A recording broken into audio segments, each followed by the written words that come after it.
Alright, I'm Devanchan Evans. I'm from Phoenix, Arizona. I had Hodgkin's lymphoma stage 4 with bulky disease.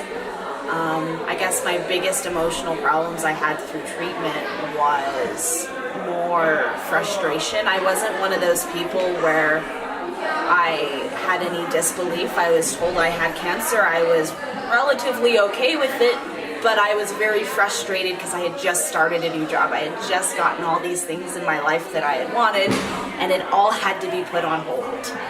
And I dealt with that by almost in a form of control. I learned all that I could about my diagnosis, since as a registered nurse, I knew a lot about transplant, but not much about oncology.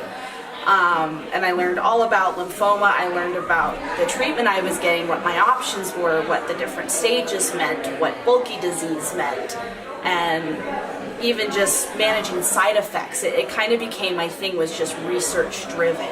And because of that, it gave me some control over everything else that I had no control over.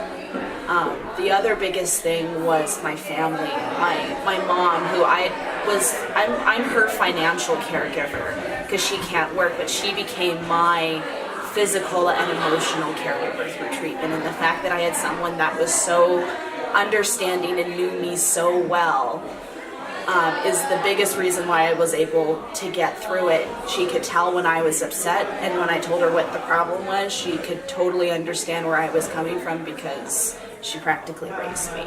So those were my biggest support systems and how I managed throughout a year of treatment.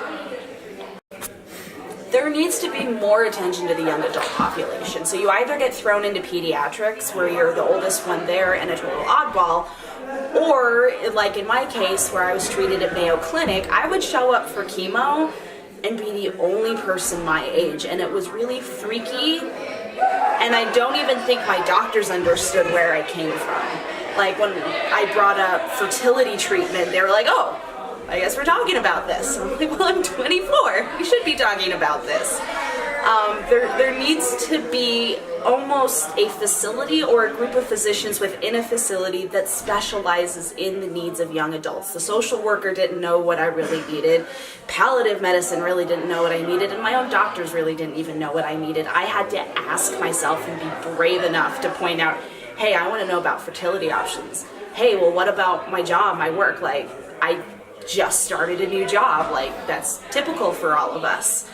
I don't have a whole lot of extra money saved away. What are my options? And there really needs to be more of, for our age group and where we're at right now, whether it be finishing college, just starting a new job, what do we need help in with social work, or even just trying to explain something to us and coming from our perspective?